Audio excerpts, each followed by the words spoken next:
School class 7। मैंने कल बताया था हिस्ट्री में आपका 5 और 6 और 9 लेसन कट चुका है, जो कि इस साल नहीं आएगा आपके पेपरों में, इसलिए मैंने 7 लेसन करा दी थी, जो कि मैंने कल स्टार्ट कराया था आपका। तो इसमें पढ़े थे जनजातीय, खाना बदोश और एक पसे समुदाय के बारे में। तो आज हम पढ़ेंगे कि जनजातीय लोग कौन हैं। ठीक है, तो जनजातीय लोग कौन हैं। जनजातीय लोग कोई लिखित दस्तावेज नहीं मिले। जैसे हम लोगों के कुछ दस्तावेज होते हैं, उनमें हम राजाओं के बारे में पढ़ते हैं कि वो राजा कैसा था, उसकी तरह था। तो इनके जो जनजातीय जो लोग होते हैं, इनके दस्तावेज लगे होते हैं, इनके लिखे हुए नहीं रहते। इनके रीति रिवाजों और मौखिक परंपराओं का संरक्षण करते हैं। ये परंपराएं हर पीढ़ी को विरासत में मिलती है, यानी कि ये इनकी जो परंपराएं एक पीढ़ी से दूसरी पीढ़ी में, दूसरी पीढ़ी से तीसरी पीढ़ी मिलती हुई जाती हैं। ठीक है, जो कि ये जनजातीय अपने इस्तेमाल करते हैं। जनजातीय लोग भारत के लगभग हर क्षेत्र में पाए जाते हैं। जो जनजातीय लोग हैं, यानी कि इंडिया में हर क्षेत्र में पाए जाते हैं। एक जनजाति का इलाका प्रभाव समय के साथ साथ बदलता रहता है। कुछ शक्तिशाली जनजातियों के बड़े इलाकों पर नियंत्रण था। पंजाब में खोखर जनजाति, पंजाब में कौन सी जाति है, खोखर जनजाति 13वीं और 14वीं सदी के दौरान बहुत प्रभावशाली थी। यहाँ बाद में खग्गर लोग ज़्यादा महत्वपूर्ण हो गए थे। उनके मुखिया कमान खान गग्गर को बादशाह अकबर ने क्या बनाया था, मंसूरदार बनाया था। किसने बनाया था, अकबर ने। मुल्तान और सिंध में मुगलों द्वारा अधीन किए जाने वाले लंगा और लघु लोकता प्रभुत्व अत्यंत विस्तृत क्षेत्र था। ठीक है, उत्तर पश्चिम में एक विशाल जो शक्ति जनजाति थी वो थी बलोच। उत्तर पश्चिम में कौन सी जाति थी, बलोच। ये लोग अलग अलग मुखिया वाले कई कई कुलों में बटे हुए थे, यानी कि इन लोगों ने अपने समूह को कई कुलों में बांटा हुआ था। पश्चिमी हिमालय में गड्डी गडरियों को जनजाति रहती थी। उपमहाद्वीप के सुदूर उत्तर पूर्वी भाग पर भी नागा एवं और कुछ दूसरी जनजातियों को पूरी तरह से प्रभुत्व था। अब है बिहार और झारखंड में। बिहार और झारखंड के जो कई इलाके हैं, वहाँ पर सरदार शाहियों का उदय हो चुका था। बादशाह अकबर के प्रसिद्ध सेनापति राजा जो मानसिंह थे, ठीक है, उन्होंने 1591 में चैर लोगों पर हमला किया था। किस पर किया था, चैर लोगों, और उन्होंने प्रहस्त कर दिया था। उन्हें लूटकर अच्छा खासा माल इकट्ठा किया गया था, लेकिन अब पूरी तरह से अधीन नहीं बन पाए थे।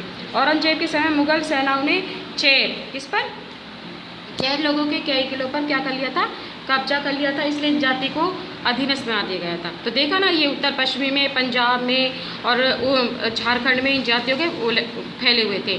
यहाँ तक कि जो बिहार है, वहाँ पर मुंडा जो जनजाति है वो रहती है, और उड़ीसा और बंगाल में रहती है मुंडा जनजाति। 8th क्लास में जब पढ़ेंगे तो आप मुंडा जाति के बारे में बहुत कुछ पढ़ेंगे। और कर्नाटक की जो महाराष्ट्र की पहाड़ियाँ, उसमें कोली, बैराद और कई जनजातियों के निवास स्थान हैं। और कर्नाटक में भी और महाराष्ट्र में भी कई जो जनजाति वहाँ लगे हैं। ठीक है, और भीलों की जो बड़ी जनजाति है वो पश्चिम, यानी कि भील। तो ये जनजाति कितने प्रकार की, संथाल है, गोंड है, ठीक है, और ये इधर से आपकी आ गई ये कई जातियाँ, बैराद है, ये सब क्या है, ये सारी जनजातियाँ हैं। भीलों की जो बड़ी जनजाति पश्चिमी और मध्य भारत में फैली हुई है। 16वीं सदी का अंत आते थे, इनमें एक जगह बसे हुए खेतीकार और जमींदार बन चुके हैं। समझ में आ गया। तो ये अब क्या है, धीरे धीरे क्या बन गई, ये जमींदार बन गई।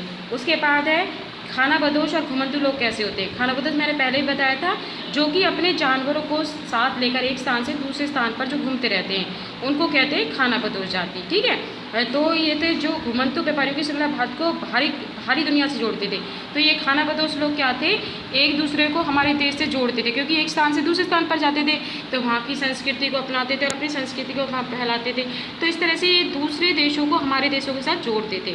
ठीक है, कुछ खाना बदोश अपने जानवरों पर सामानों की ढुलाई का काम करते थे। भाई खाना बदोश लोग थे, अपने जानवरों की पीठ पर सामान रख देते थे, जो कि एक स्थान से दूसरे स्थान पर घूमते रहते थे।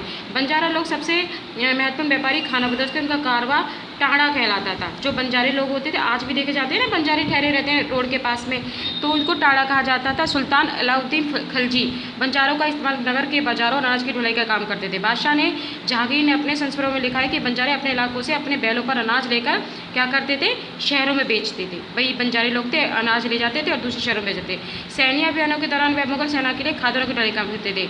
यहाँ तक कि जब वो थे मुगल जो थे, वो क्या करते थे, जो सैनिकों के लिए खाना भेजना है, तो ये बंजारों का ही बैलों का इस्तेमाल किया जाता था, जो कि उनके लिए सैनिकों के लिए क्या ले जाते थे, भोजन ले जाते थे।